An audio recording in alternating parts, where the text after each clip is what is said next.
Hello student, स्वागत है आपका हमारे यूट्यूब चैनल मैथ इंडियंस में। कक्षा 12 गणित में इस समय हम लोग पांचवा चैप्टर पढ़ रहे हैं, सातत्य तथा अवकलनीयता, कॉन्टिन्यूटी एंड डिफरेंशियबिलिटी। भाई जो इसके पहले हमने वीडियो पोस्ट किया था वहां पर हमने एक्सरसाइज 5.1 में आपको इंट्रोडक्शन पढ़ाया था, जहां पर हमने आपको बताया था कि भाई सातत्य होती क्या है, जो हमारी कॉन्टिन्यूटी होती है वो होती क्या है, और भाई किस प्रकार से आप सवालों में अप्रोच करने वाले हो, किस प्रकार से आप सवाल लगाओगे। तो भाई वो पूरा हम लोगों ने उस वाले वीडियो में डिस्कस किया था। तो अगर आपको ये वाली प्रश्नावली हल करनी है तो पहले तो आपको इसका इंट्रो देखना पड़ेगा, तब भाई आपको पूरा समझ में आ जाएगा कि हम लोग किस प्रकार से सवाल हल करने वाले हैं। तो अभी जो हमने यहाँ पहला सवाल लिखा हुआ है उसको आप भाई बहुत ध्यान से पढ़िए। जो हमारे पास फंक्शन है वो है 5x-3, और भाई तीन आपके पास x की वैल्यू है, और तीनों पर ही आपको चेक करना है कि ये कंटिन्यूअस है या नहीं है, संतत है या नहीं है। पहली बात, फंक्शन देखकर ही आप जान जाओ कि ये पॉलिनोमियल फंक्शन है, यह एक बहुपद फलन है। और अगर ये एक बहुपद फलन है तो ये x की हर एक वैल्यू पर संतत होगा, बात फिक्स है।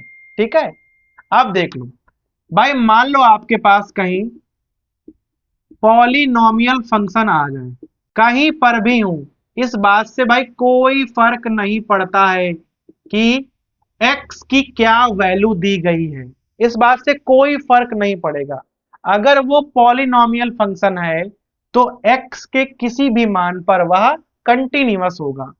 दूसरी चीज, अगर भाई कहीं पर कांस्टेंट फंक्शन है, ठीक है, अगर कहीं पर हमारा कांस्टेंट अचर फलन है, तो x की कोई भी वैल्यू गिवन हो वह हमेशा कंटिन्यूअस होगा। ये बात भाई आपको पहले ही मालूम होनी चाहिए। इसी प्रकार जो तीसरा होता है, अगर कहीं पर रेशनल फंक्शन है, जो हमारा परिमेय फलन है, अगर वो दिया गया है तब भी फंक्शन हमेशा कंटिन्यूअस होगा। पॉलिनोमियल हो, कांस्टेंट हो या रेशनल हो, उसके अलावा भी होते हैं, बहुत भाई ध्यान देने की जरूरत है। जो हमारा भाई चौथा होता है वो होता है e की पावर x। अगर कहीं पर e की पावर x लिखा हुआ है और x की कोई भी वैल्यू हो तो ये वाला जो है हमेशा कंटिन्यूअस होगा। इसी का भाई दूसरा रूप होता है e की पावर माइनस एक्स। e की पावर x लिखा हो या e की पावर माइनस एक्स लिखा हो, ये दोनों ही हमेशा कंटिन्यूअस होंगे, x की वैल्यू कुछ भी हो। इसी प्रकार भाई छठा जो होता है वो होता है साइन फंक्शन। अगर कहीं पर साइन फंक्शन लिखा हुआ है तो वो भी हर जगह कंटिन्यूअस होगा, x की कोई भी वैल्यू हो। इसी प्रकार से भाई सातवां फंक्शन आप लिख सकते हो, साइन है तो वहां पर कॉस भी तो होगा, तो साइन हो या कॉस हो ये भी हर जगह कंटिन्यूअस होते हैं। उसके अलावा आपके पास भाई मॉड्यूलस फंक्शन अगर कहीं पर लिखा हुआ है, अगर कहीं पर मॉड्यूलस फंक्शन है तो वो भी x की हर एक वैल्यू पर कंटिन्यूअस होगा।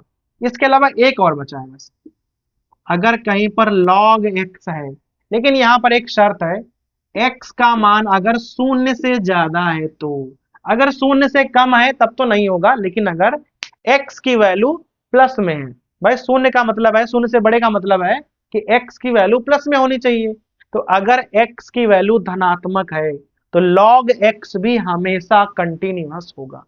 तो भाई ये चीजें तो आपको दिमाग में एकदम डाल लेनी है कि पॉलिनोमियल हो, कांस्टेंट हो, रेशनल हो, e की पावर x हो, e की पावर माइनस एक्स हो, साइन हो, कॉस हो, मॉड्यूलस हो, या लॉग में एक कंडीशन है कि x का मान धनात्मक होगा तो log x होगा वरना नहीं होगा, तो ये सब फंक्शन जो है हमेशा कंटिन्यूअस होंगे। तो ये वाला जो है आपका पॉलिनोमियल फंक्शन है, बहुपद फलन है, एक घात का बहुपद है, तो ये तीनों पर ही कंटिन्यूअस होगा। लेकिन भाई आपको हम दिखाए दे रहे हैं कि आपको हल कैसे करना होता है, बहुत ध्यान देने की जरूरत है। भाई देखो 5x-3 जो है वो एक घात का है, एक घात का मतलब है ये जो होगा भाई रेखा होगी, तो रेखा होगी। अभी ध्यान देना, पहले आप x बराबर 0 पर मान लो, देखो x बराबर 0 पर अगर आप बाईं ओर से अप्रोच करोगे तब भी जो हमारा फंक्शन होगा वो 5x माइनस 3 ही होगा। अगर आप दाईं ओर से अप्रोच करोगे तब भी फंक्शन जो है वो 5x माइनस 3 ही होगा। तो अगर बाईं ओर से अप्रोच करो या दाईं ओर से अप्रोच करो, फंक्शन नहीं बदल रहा है तो आप जान जाओ कि इसकी लिमिट जो है वो एग्जिस्ट करती है। इसकी जो लिमिट है वो एग्जिस्ट करती है। और अगर लिमिट x बराबर 0 पर एग्जिस्ट करती है तो आप इसे कैसे हल करोगे? सिंपल है एकदम। देखना, आपको बस भाई ये चीज सिद्ध कर देनी है। आप वही लिमिट पे फंक्शन की वैल्यू निकालो और बराबर में आप फंक्शन में x का वही मान सीधे रख दो। अगर लिमिट x टू 0 fx का मान f0 के बराबर आ जाए तो कंटिन्यूअस होगा, वरना नहीं होगा। ऐसा कब करना होता है? जब वहां पर लिमिट एग्जिस्ट करती हो तब। अब देखना, पहले हम भाई इसका मान निकालेंगे। लिमिट x टू 0 fx का मान क्या है? 5x minus 3। तो भाई यहाँ x का मान 0 रखना है, तो यहाँ 5 गुणे 0 और माइनस 3, आंसर आ जाएगा आपका माइनस 3। फिर आप f0 का मान निकालो, तो देखो fx का मान है 5x माइनस 3, तो f0 का मान क्या हो जाएगा? इसका मतलब है x की जगह आपको 0 रखना है, तो यहाँ आ जाएगा 5 गुणे 0 और माइनस के 3, तो आंसर आ जाएगा माइनस का 3। देख लो दोनों ही चीजें बराबर लग रही हैं, इसलिए x बराबर 0 पर ये कंटिन्यूअस होगा। क्लियर है?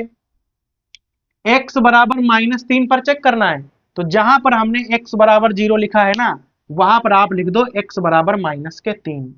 बाईं ओर से जाओ चाहे दाईं ओर से जाओ, दोनों तरफ फंक्शन का मान सेम होगा। अगर सेम है तो लिमिट एग्जिस्ट करती है, और अगर लिमिट एग्जिस्ट करती है तो आपको यही चीज केवल प्रूव करनी होगी। बस यहाँ 0 है पर यहाँ पर आपको माइनस 3 करना पड़ेगा। देखो यहाँ पर आप केवल ये चीज सिद्ध करने वाले हो। इस प्रकार से लिखोगे, बराबर f का मान आपको माइनस 3 पर ज्ञात करना है। लिमिट बदल दी हमने और जहां जहां 0 था वहां माइनस 3 रख दिया। मान निकालोगे, दोनों मान पक्का पक्का बराबर आएंगे और कंटिन्यूअस हो जाएगा। ऐसे ही अगर आपको x बराबर 5 पर मान लो चेक करना है, तो यहाँ x बराबर 5 रखोगे, बाईं ओर या दाहिनी ओर दोनों से फंक्शन तो समान ही होगा।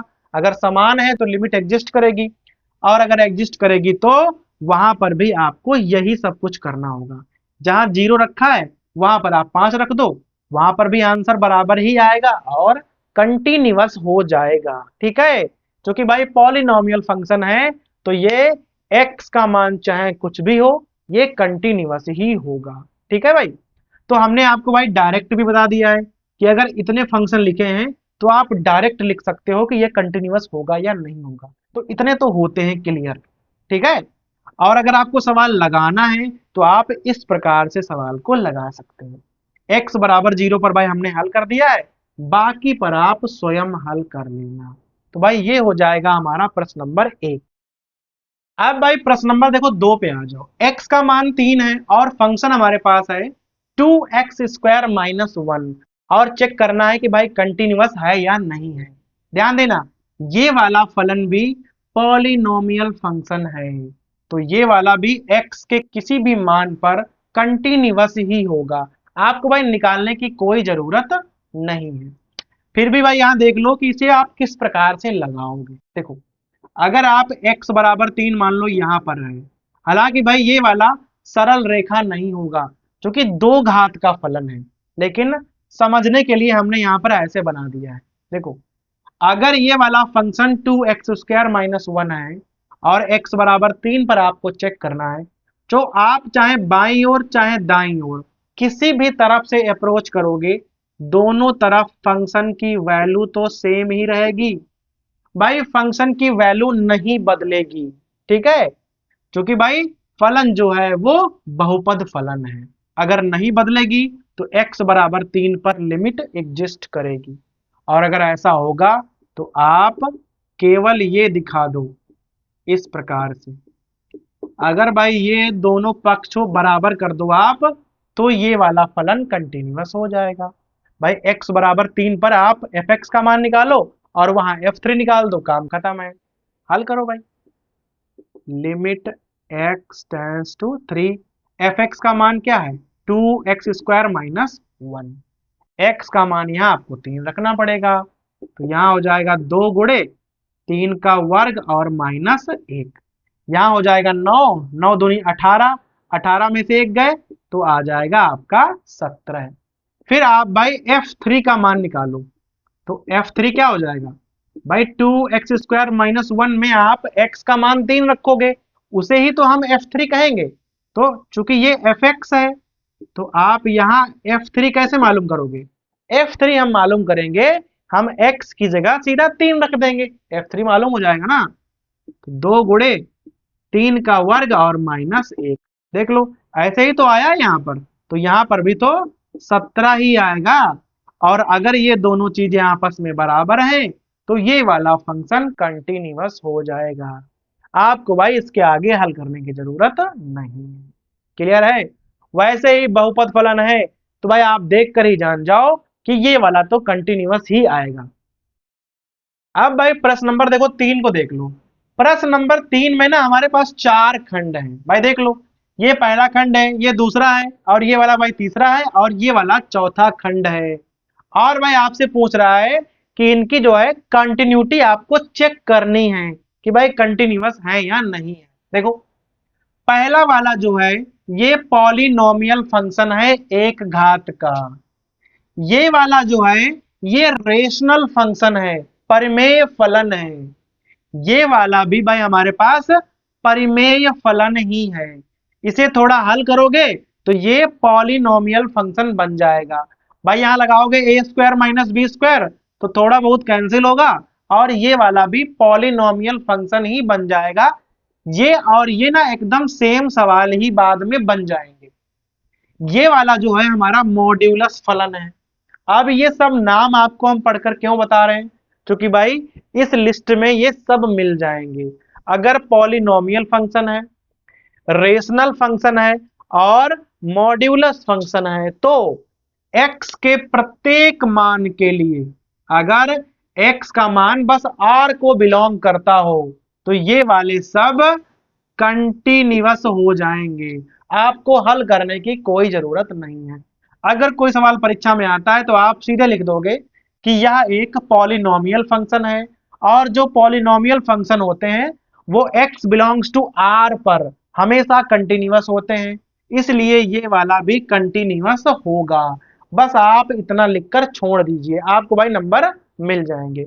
तो ये चारों ही सवाल में आपको भाई हल नहीं करना है, बस सीधा लिखना है कि ये पॉलिनोमियल है इसलिए होगा, ये रेशनल है इसीलिए होगा। ये देखने में तो रेशनल लग रहा है लेकिन यहाँ पर थोड़ा हल करोगे ना तो ये वाला और ये वाला एकदम सेम बन जाएंगे। और ये वाला तो दूर से ही दिख रहा है कि भाई मॉड्यूलस फंक्शन है। अगर मॉड्यूलस फंक्शन है तो x के प्रत्येक मान के लिए जो कि भाई r को बिलोंग करेगी ना ये कंटिन्यूअस होंगे।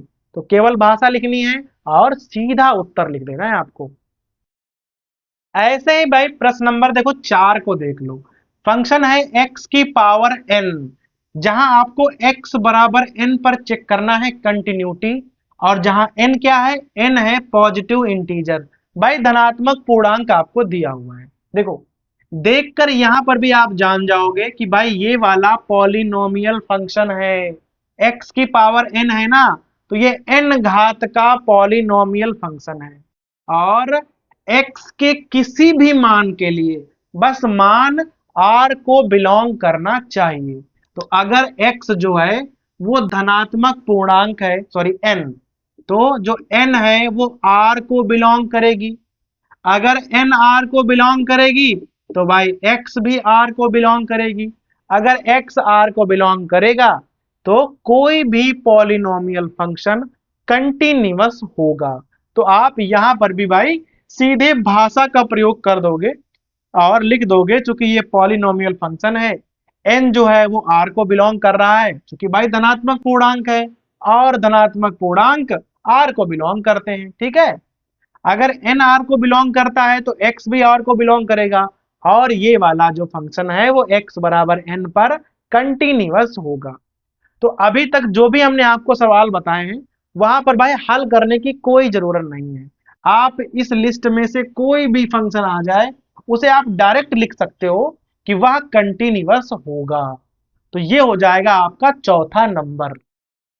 अब भाई प्रश्न नंबर देखो 5 पर आ जाओ। ये वाला सवाल भाई थोड़ा सा अलग है, तो यहां पर आपको हल करने का मौका मिलेगा। एफ एक्स बराबर भाई वैल्यू आपको मालूम है, एक्स है वैल्यू कब, जब एक्स का मान या तो एक है या एक से छोटा है तो फंक्शन की वैल्यू एक्स के बराबर होगी। अगर एक्स का मान एक से बड़ा है तो वैल्यू 5 के बराबर हो जाएगी। ऐसा हमारे पास कोई फलन है, एक्स बराबर 0, 1 और 2 तीनों जगह आपको चेक करना है कि ये वाला कंटिन्यूअस है या नहीं है। अब देखना आप, पहले हम x बराबर 0 पर भाई चेक करके आपको बताएंगे कि ये वाला कंटिन्यूअस है या नहीं है। तो देखो x बराबर 0 लिया है ना, तो पहले हम बाईं तरफ से अप्रोच करेंगे, फिर दाईं तरफ से अप्रोच करेंगे और फिर हम लिमिट x बराबर 0 पर फंक्शन का मान निकालेंगे। अगर तीनों मान बराबर आते हैं तो कंटिन्यूअस होगा वरना नहीं होगा। ये सब आपको भाई हम इंट्रोडक्शन में पहले ही बता चुके हैं। तो सबसे पहले हम बाईं तरफ से अप्रोच करने जा रहे हैं, तो यहां आप इस प्रकार से लिखने वाले हो, ठीक है। अब जरा ध्यान देना, इसका मतलब है कि x का मान आपको 0 से थोड़ा सा कम लेना है। x का मान आपको 0 से थोड़ा सा कम लेना है। तो भाई जरा बताओ कि उस टाइम fx की वैल्यू क्या होगी। शून्य से कम, तो यहां साफ साफ लिखा है अगर वैल्यू 1 से कम है तो उसका मान x के बराबर होगा।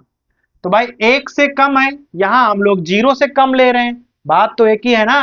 तो इसकी वैल्यू x के बराबर हो जाएगी और फिर आप x का मान 0 रखोगे तो यहां वैल्यू 0 के बराबर आ जाएगी। तो जब आपने LHL हल किया लेफ्ट हैंड लिमिट, तो मान आ गया 0 के बराबर। फिर आप राइट हैंड लिमिट यूज करने वाले हो 0 प्लस करके। तो भाई यहां पर जब हम लोग दाईं ओर से अप्रोच करेंगे अर्थात x का मान शून्य से थोड़ा ज्यादा लेना है। भाई शून्य से थोड़ा ज्यादा का मतलब है शून्य से कुछ ज्यादा लेना है, लेकिन वैल्यू 1 से कम ही रहेगी।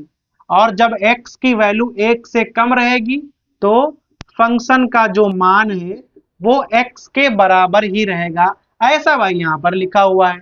तो अगर इसकी वैल्यू x है तो बाद में 0 रखोगे तो भाई 0 ही आ जाएगी। ये हमारी LHL है और ये है RHL। Left hand limit right hand limit दोनों बराबर आ गई ना। अगर ये दोनों बराबर आ जाती हैं फिर आप सीधा लिमिट पे ट्राई करोगे x की 0 से, fx बराबर, आप ध्यान देना x का मान अगर 0 है, भाई 0 का मतलब है 1 से छोटा, तो अगर x का मान 0 है तो fx का मान x हो जाएगा। 0 रखोगे तो भाई 0 आ जाएगा। Left hand limit right hand limit और फंक्शन तीनों के मान बराबर आ गए हैं, तो ये वाला x बराबर 0 पर कंटिन्यूअस बोला जाएगा, संतत है। x बराबर 0 पर हमने चेक कर लिया है। अब भाई x बराबर 1 पर आपको चेक करने की जरूरत है। देखना x बराबर 1 पर, तो ऐसे ही एकदम अप्रोच करना होगा, पहले लेफ्ट और फिर राइट से। तो पहले आप लेफ्ट साइड से जब अप्रोच करोगे ना तो यहां आप लिखोगे लिमिट भाई 1 माइनस, अर्थात 1 से थोड़ी सी कम वैल्यू लेनी है। जब आप 1 से कम वैल्यू लोगे तो भाई ये वाला मान जो है वो एग्जिस्ट करेगा। मान कितना है फंक्शन का, x के बराबर हो जाएगा। क्लियर है, x का मान 1 रखोगे तो भाई कुल मिलाकर जो हमारी LHL है वो 1 के बराबर आ जाएगी। फिर आप जब राइट साइड से अप्रोच करोगे इस प्रकार से, अर्थात x का मान 1 से थोड़ा ज्यादा लेंगे। आप ध्यान देना, जब आप x का मान 1 से थोड़ा ज्यादा लोगे तो भाई जो फंक्शन है उसकी वैल्यू हमें 5 पता है। जब 1 से थोड़ी सी कम ली तो वैल्यू x के बराबर थी, तो x का मान 1 रखा, लेफ्ट हैंड लिमिट पता चल गई। 1 से थोड़ा ज्यादा लिया तो फंक्शन की वैल्यू हमें डायरेक्ट मालूम है 5 के बराबर होती है। ये आपका RHL हो जाएगा। देख लो, लेफ्ट हैंड लिमिट और राइट हैंड लिमिट आपस में बराबर नहीं है ना। अगर नहीं है तो आपको मेन लिमिट का मान निकालने की कोई जरूरत नहीं है। अगर ये दोनों बराबर होते तो हम लोग इस प्रकार से यहां पर भी भाई चेक करते, क्योंकि तीनों ही बराबर होने चाहिए। यहां पर तो पहले ही दोनों बराबर नहीं है। अगर बराबर नहीं है तो आप लिख दोगे कि x बराबर 1 पर जो फलन है वह असंतत है, डिसकंटिन्यूअस है। क्लियर हो रहा है? तो x बराबर 0 पर कंटिन्यूअस है, x बराबर 1 पर डिसकंटिन्यूअस है। अब बचा x बराबर 2। ध्यान दीजिएगा, x बराबर 2 पर कैसे चलोगे भाई? तो यहां पर भी आप पहले लेफ्ट साइड से अप्रोच करोगे, तो यहां 2 माइनस लिखने वाले हो। 2 से थोड़ी कम वैल्यू, 2 से थोड़ी कम वैल्यू लोगे ना तो फंक्शन का मान 5 के बराबर आएगा। क्योंकि 2 से थोड़ा कम लोगे लेकिन वो 1 से तब भी ज्यादा ही होगा, और अगर 1 से ज्यादा होगा तो वैल्यू 5 के बराबर है। तो ये हो जाएगी आपकी लेफ्ट हैंड लिमिट। फिर आप राइट हैंड पे चले जाओ, तो x का मान हम लोग 2 से थोड़ा ज्यादा लेंगे। अगर आप x का मान 2 से थोड़ा ज्यादा लोगे तो वो 1 से तो ज्यादा होगा ही, तो फंक्शन का मान है 5 के बराबर। तो ये हो जाएगा आपका RHL।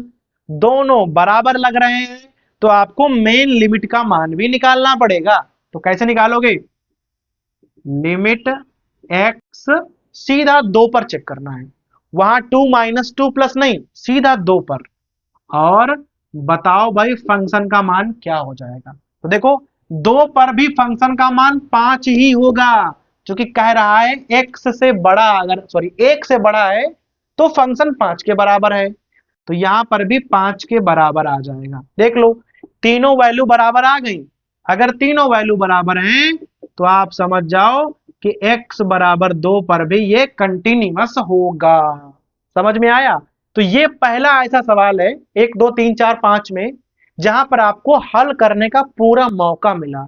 Left hand right hand में लिमिट सब आपने हल करी और आपने चेक किया कि भाई संतत है या असंतत है, कंटिन्यूअस है या डिसकंटिन्यूअस है।